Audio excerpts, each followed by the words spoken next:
हाँ, तो विद्यार्थी जी लोग भारत माता की जय के साथ इलेक्ट्रीशियन के विद्यार्थी जो आईटीआई में पढ़ रहे हैं वो हो जाइए तैयार। और रोज दिन आप लोग क्वेश्चन कीजिए 50 प्लस 6 दिन, एक सप्ताह केवल क्वेश्चन कर लीजिए और आंसर, तो आप लोग का जो एग्ज़ाम है वो बहुत अच्छा निकल जाएगा। इससे बाहर तो आने की बात नहीं है। तो चलिए हम लोग शुरू करते हैं बिना बकवास के क्वेश्चन नंबर 1 से। डीसी जनरेटर में एक्स के रूप में चिन्हित भाग का नाम क्या है? ये जो एक्स से चिन्हित है इस भाग का नाम क्या है? तो इस भाग का नाम है कम्यूटेटर रेजर। कम्यूटेटर रेजर ना। आगे क्वेश्चन नंबर 2 में हम लोग चलते हैं। डीसी जनरेटर का नाम क्या है? ये जो दिख रहा है आपको, इस डीसी जनरेटर का नाम क्या है? तो ये है differential log shunt compound. Differential log shunt compound. Question number 3, DC generator में प्रेरित ईएमएफ की दिशा ज्ञात करने के लिए किस नियम का उपयोग किया जाता है? तो इसमें हम लोग फ्लेमिंग के बाएं हाथ नहीं, फ्लेमिंग के दाएं हाथ के नियम का यूज करेंगे, जो कि ऑप्शन नंबर डी में दिया हुआ है ना। फ्लेमिंग राइट हैंड रूल, यानी फ्लेमिंग के दाहिने हाथ नियम का यूज करेंगे, यानी कि ऑप्शन नंबर डी इसका सही उत्तर होगा। चलिए हम लोग क्वेश्चन नंबर 4 में चलते हैं। डीसी जनरेटर में उत्पन्न ईएमएफ की गणना करने के लिए किस सूत्र का उपयोग किया जाता है? तो इसका ऑप्शन नंबर हमारा सी सही उत्तर होगा, है ना। ये उत्पन्न ईएमएफ का सूत्र है, इससे हम लोग निकालते हैं। क्यों सब ठीक हो जा रहा है भाई? यस।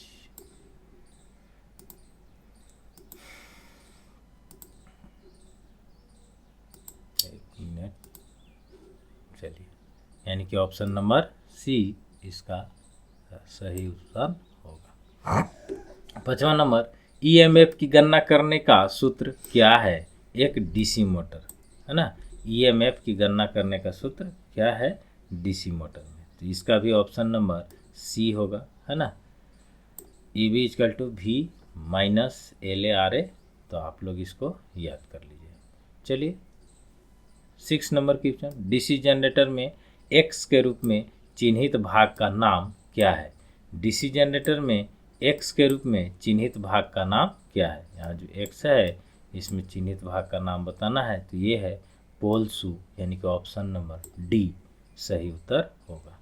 डीसी जनरेटर का नाम क्या है? 7 का है। डीसी जनरेटर का नाम क्या है देख लेते हैं हम लोग। यहाँ पे ये जो पिक्चर दिख रहा है इस डीसी जनरेटर का नाम है अलग से उत्तेजित जनरेटर, यानी कि separately excited generator. Question number 8, generator द्वारा किस ऊर्जा को विद्युत ऊर्जा में परिवर्तित किया जाता है? जनरेटर द्वारा किस ऊर्जा को विद्युत ऊर्जा में परिवर्तित किया जाता है? तो जनरेटर द्वारा जो है वो यांत्रिक ऊर्जा को विद्युत ऊर्जा में परिवर्तित किया जाता है, यानी कि मैकेनिकल ऊर्जा को। ऑप्शन नंबर डी सही उत्तर होगा। 9वां नंबर है, डीसी जनरेटर फील्ड का नाम बताइए। तो ये आप लोग को कमेंट में बताना है कि इस डीसी जनरेटर फील्ड का नाम क्या है ना। डीसी जनरेटर के फील्ड का नाम क्या है? तो इसका आप लोग उत्तर बताइए। लघु shunt generator, long shunt generator, compound, विभेद यौगिक जनरेटर या संचय यौगिक जनरेटर। चलिए हम लोग क्वेश्चन नंबर 10 में चलते हैं। डीसी जनरेटर का सिद्धांत क्या है? तो डीसी जनरेटर का सिद्धांत जो है वो क्या है? कॉर्क स्क्रू नियम, फ्लेमिंग के बांध नियम? नहीं भाई, डीसी जनरेटर का जो नियम है वो है ऑप्शन नंबर डी इसका होगा, फैराडे विद्युत चुंबकीय प्रेरण का नियम, है ना। डीसी जनरेटर में हम लोग चुंबक का प्रयोग करते हैं, फैराडे विद्युत चुंबकीय प्रेरण का नियम है। 11 नंबर, गतिशील रूप से प्रेरित ईएमएफ के लिए सूत्र क्या है? गतिशील रूप से प्रेरित ईएमएफ का सूत्र क्या है? तो ये इसका सूत्र है BLV साइन थीटा वोल्ट, यानी कि ऑप्शन नंबर सी इसका सही उत्तर होगा। क्वेश्चन नंबर 12 है, चुंबकीय क्षेत्र की दिशा ज्ञात करने के लिए किस नियम का उपयोग किया जाता है? 12 नंबर, चुंबकीय क्षेत्र की दिशा ज्ञात करने के लिए हम लोग को फ्लेमिंग के दाहिने हाथ का नियम का प्रयोग किया जाता है, यानी कि ऑप्शन नंबर डी सही उत्तर होगा। चलिए 13 नंबर, डीसी जनरेटर के भाग का नाम बताइए। ये जो डीसी जनरेटर है इसको क्या कहते हैं, इस भाग को, इस भाग को हम लोग कहते हैं फ्रेम या योक, है ना। यानी कि ऑप्शन नंबर डी हमारा सही उत्तर होगा।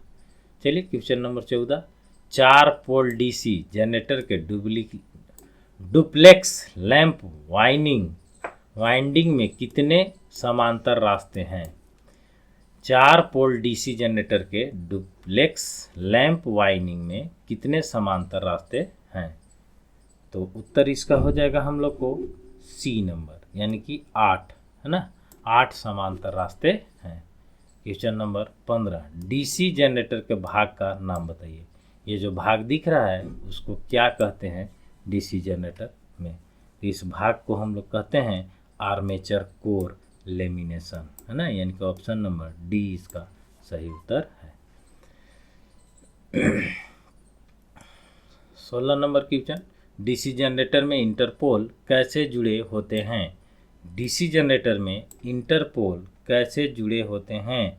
तो डीसी जनरेटर में इंटरपोल जो है आर्मेचर के साथ श्रृंखला में जुड़े होते हैं, यानी कि ऑप्शन नंबर ए इसका सही उत्तर होगा।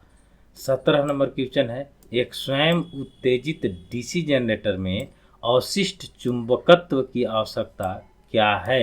एक स्वयं उत्तेजित डीसी जनरेटर में अवशिष्ट चुंबकत्व की आवश्यकता क्या है। तो इसमें आवश्यकता है बाबू वोल्टेज निर्माण करने में, है ना। यानी कि ऑप्शन नंबर ए इसका सही उत्तर होगा, वोल्टेज निर्माण करने में। पर देखते हैं क्वेश्चन नंबर 18 हम लोग चलते हैं। डीसी मशीनों में वे कौन से 2 बिंदु हैं जो ब्रश संपर्क प्रतिरोध को मापते हैं। डीसी मशीन में वे कौन से 2 बिंदु हैं जो ब्रश संपर्क प्रतिरोध को मापते हैं। तो इसका उत्तर हो जाएगा हमारा सी नंबर, ब्रश और कम्यूटेटर के बीच प्रतिरोध को मापता है, यानी कि ऑप्शन नंबर सी इसका सही उत्तर होगा। चलिए 19 में, किस वोल्टेज ड्राफ को x के रूप में चिन्हित किया गया है। किस वोल्टेज ड्राफ को x के रूप में चिन्हित किया गया है। यहाँ जो x दिया हुआ है इस किस वोल्टेज को ड्राफ के रूप में चिन्हित किया गया है। तो ये है हमारा आर्मेचर रिएक्शन ड्राफ, यानी कि option number C, armature reaction drop, option number C. चलिए 20 का है, कंपाउंड जनरेटर का नाम क्या है यदि शंट फील्ड आर्मेचर के साथ समांतर में जुड़ा हुआ है। कंपाउंड जनरेटर का नाम क्या है यदि शंट फील्ड आर्मेचर के साथ समांतर में जुड़ा है। तो ये है हमारा ऑप्शन नंबर डी, लघु शंट यौगिक, यानी कि ऑप्शन नंबर डी जो है इसका सही उत्तर होगा। चलिए क्वेश्चन नंबर 21, क्यों एक डीसी जनरेटर में आर्मेचर कोर पटलित है। क्यों एक डीसी जनरेटर में आर्मेचर कोर पटलित है। तो भंवर धारा हानि को कम करने के लिए, डी नंबर, भंवर धारा हानि को कम करने के लिए। 22वां नंबर, डीसी जनरेटर का आर्मेचर प्रतिरोध बहुत कम क्यों होता है। डीसी जनरेटर आर्मेचर का प्रतिरोध बहुत कम क्यों होता है। तो इसका उत्तर है आर्मेचर वोल्टेज ड्रॉप को कम करे, है ना, रेड्यूस आर्मेचर वोल्टेज ड्रॉप, ये उसका बहुत कम होता है। चलिए 23 नंबर में चलते हैं। डीसी जनरेटर की घड़ी की दिशा में ही क्यों चलना चाहिए। डीसी जनरेटर को घड़ी के दिशा में ही क्यों चलना चाहिए, क्योंकि अवशिष्ट चुंबकत्व की रक्षा कर सके, इसलिए जो है उसको घड़ी की दिशा में चलना चाहिए। तो 23वां का उत्तर क्या है वो बी नंबर ऑप्शन। चलिए हम लोग 24 नंबर पढ़ते हैं। बड़े डीसी जनरेटर में घुमावदार क्षतिपूर्ति क्यों प्रदान की जाती है। बड़े डीसी जनरेटर में घुमावदार क्षतिपूर्ति क्यों प्रदान की जाती है। तो इसका ऑप्शन होगा ऊपर में, और देख लेते हैं क्या है, सी नंबर, आर्मेचर प्रतिक्रिया प्रभाव को बेअसर कर सकता है ना, आर्मेचर प्रतिक्रिया प्रभाव को बेअसर करे। चलिए हम लोग अब क्वेश्चन नंबर 25, डीसी जनरेटर के वोल्टेज का निर्माण करने में विफल होने का क्या कारण है। डीसी जनरेटर के वोल्टेज का निर्माण करने में विफल होने का क्या कारण है। तो इसका हो सकता है हमारा फील्ड प्रतिरोध क्रांतिक प्रतिरोध से ऊपर हो जाता है। फील्ड प्रतिरोध क्या होता है, क्रांतिक प्रतिरोध से ऊपर हो जाता है। 26 नंबर, जनरेटर का नाम क्या है यदि इसका क्षेत्र आर्मेचर के समांतर जुड़ा है? इसका क्या है? आर्मेचर के साथ जुड़ा है। तो इसका उत्तर हो जाएगा हमारा 26 का कौन सा? शंट जनरेटर, यानी कि ऑप्शन नंबर ये इसका सही उत्तर होगा। क्वेश्चन नंबर 27, डीसी जनरेटर में पोल शू का उद्देश्य क्या है? डीसी जनरेटर में पोल शू का उद्देश्य क्या है? डीसी जनरेटर में पोल शू का उद्देश्य क्या है? तो उत्तर है इसका एयर गैप को कम करने के लिए, क्षेत्र की ताकत बढ़ाने के लिए, चुंबकीय हानियाँ कम करने के लिए। तो ये जो हो जाएगा हमारा गैप, एयर गैप में समान रूप से फ्लक्स को फैलाए रहने के लिए, यानी कि ऑप्शन नंबर डी इसका सही उत्तर होगा। एयर गैप में समान रूप से फ्लक्स को फैलाए रखने के लिए 27 का ऑप्शन नंबर डी। चलिए 28 नंबर हम लोग पढ़ते हैं। डीसी जनरेटर में स्लिप्ड रिंग का क्या कार्य है? डीसी जनरेटर में स्लिप्ड रिंग का क्या कार्य है? तो डीसी जनरेटर में स्लिप्ड रिंग का कार्य है यानी कि कलेक्ट द करंट यूनिडायरेक्शनली, यानी कि धारा को एक निश्चित दिशा में जो है वो एकत्र करता है। चलिए हम लोग क्वेश्चन नंबर 29, जनरेटर में ब्रश बनाने के लिए किस सामग्री का उपयोग किया जाता है? जनरेटर में ब्रश बनाने के लिए किस सामग्री का उपयोग किया जाता है? तो 29वां नंबर के हम लोग को होगा बी नंबर, है ना, carbon and graphite, carbon and graphite का उपयोग किया जाता है। सी नंबर, क्यों डीसी जनरेटर अपने अवशिष्ट चुंबकत्व को खो देते हैं? क्यों डीसी जनरेटर अपने अवशिष्ट चुंबकत्व को खो देते हैं?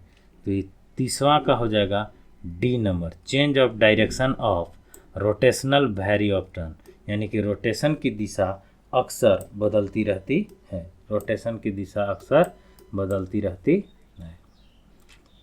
31वां, एक जनरेटर में योक और ध्रुव के माध्यम से चुंबकीय सर्टिफिकेट कैसे पूरा करें? है ना, एक जनरेटर में योक और ध्रुव के माध्यम से चुंबकीय सर्किट कैसे पूरा करें? तो इसके लिए हम लोग को क्या करना होगा? इनके लिए करना होगा आर्मेचर कोर के द्वारा पूरा करना होगा, है ना, यानी कि ऑप्शन नंबर बी इसका सही उत्तर होगा। 32 है, डीसी शंट जनरेटर में लोड बढ़ाने पर टर्मिनल वोल्टेज कम क्यों हो जाता है? डीसी शंट में जनरेटर में लोड बढ़ाने पर टर्मिनल वोल्टेज कम क्यों हो जाता है? तो ये कम हो जाता है क्योंकि आर्मेचर प्रतिक्रिया प्रभाव के कारण, आर्मेचर प्रतिक्रिया प्रभाव के कारण उसका वोल्टेज जो है वो कम हो जाता है।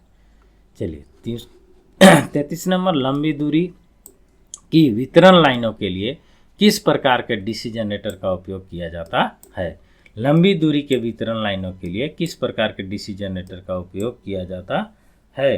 तो ये हमारा किया जाता है संचय यौगिक जनरेटर, यानी कि ऑप्शन नंबर डी इसका सही उत्तर होगा, संचय यौगिक जनरेटर। 34, डीसी जनरेटर में इंसुलेशन प्रतिरोध को बेहतर बनाने के लिए किस विधि का उपयोग किया जाता है? डीसी जनरेटर में इंसुलेशन प्रतिरोध को बेहतर बनाने के लिए किस विधि का उपयोग किया जाता है? तो इसमें किया जाता है हमारा रख रखाव के दौरान मशीन में गर्म हवा देना, यानी कि डी नंबर इसका सही उत्तर होगा। 35 नंबर हम लोग चलते हैं, अवशिष्ट चुंबकत्व के अभाव में किस प्रकार का डीसी जनरेटर काम करता है? अवशिष्ट चुंबकत्व के अभाव में किस प्रकार का डीसी जनरेटर काम करता है? तो 35 का उत्तर हो जाएगा डी नंबर, अलग से उत्तेजित जनरेटर।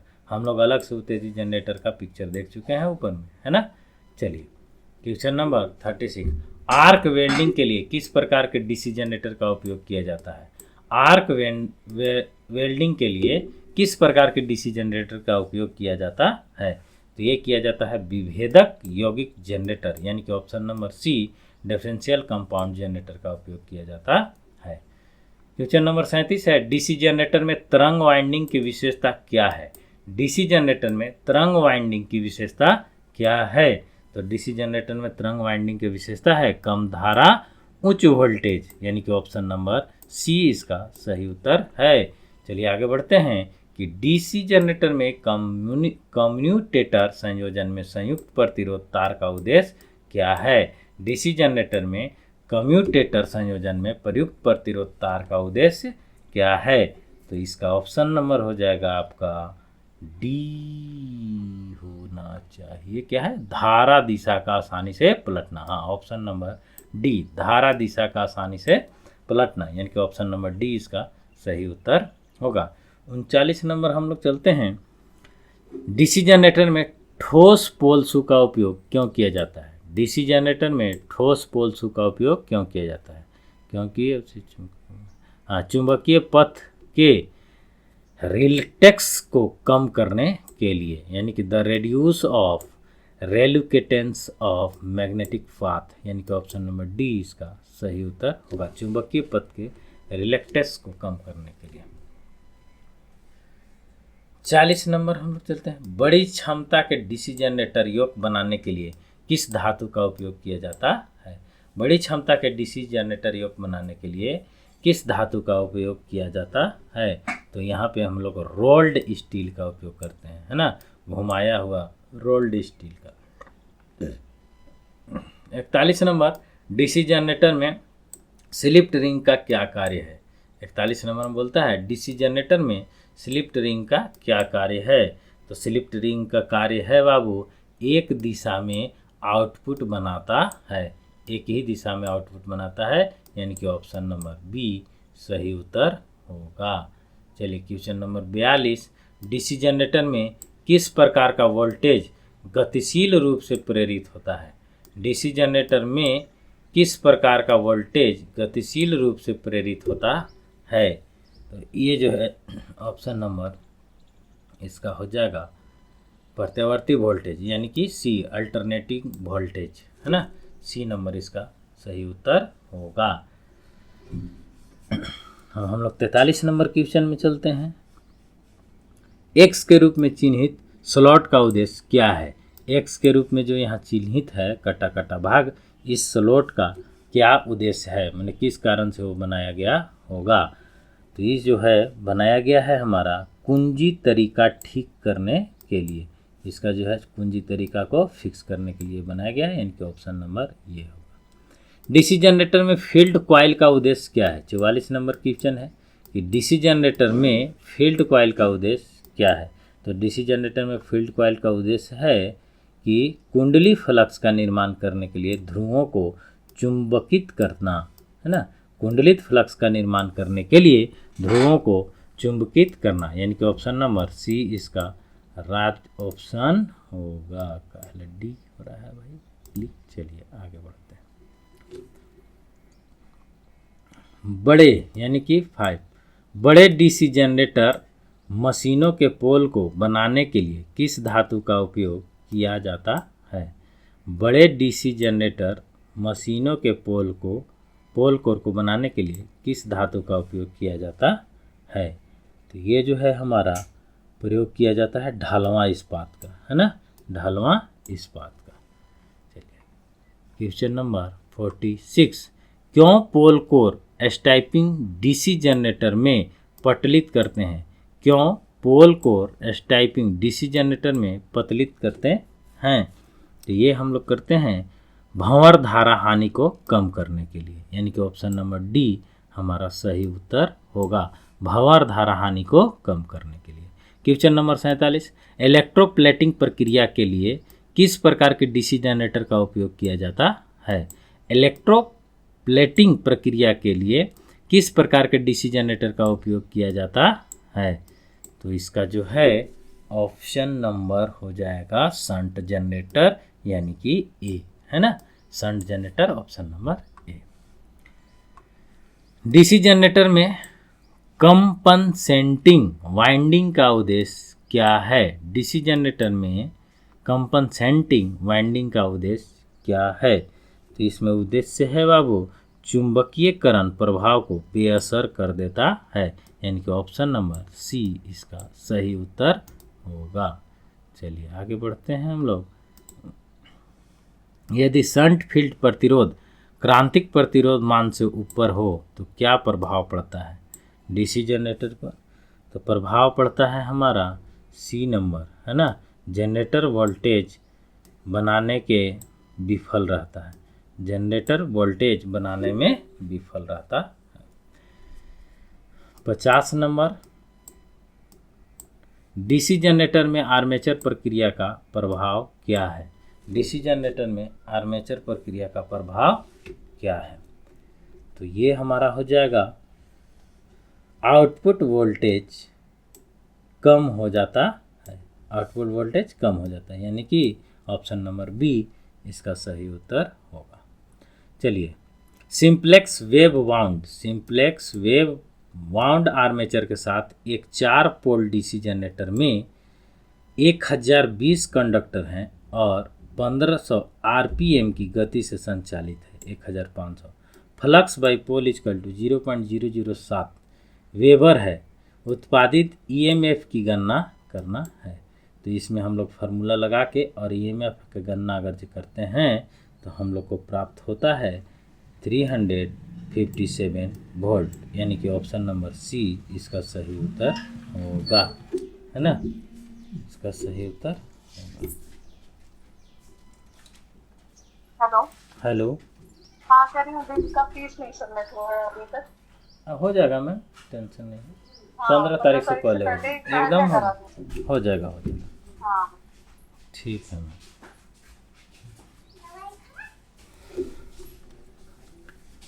बड़े डीसी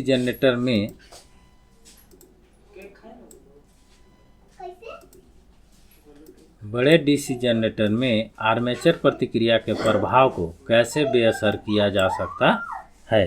तो इसके प्रभाव को हम लोग बेअसर कर सकते हैं कंपनसेटिंग वाइंडिंग का उपयोग करके, यानी कि ऑप्शन नंबर ए इसका सही उत्तर होगा, कंपनसेटिंग वाइंडिंग का उपयोग करके। चलिए हम लोग अब ये क्वेश्चन नंबर 53, डीसी जनरेटर में क्या प्रभाव होता है अगर इसे लंबे समय तक बंद रखा जाए? डीसी जनरेटर में क्या प्रभाव होता है अगर इसे लंबे समय तक बंद रखा जाए?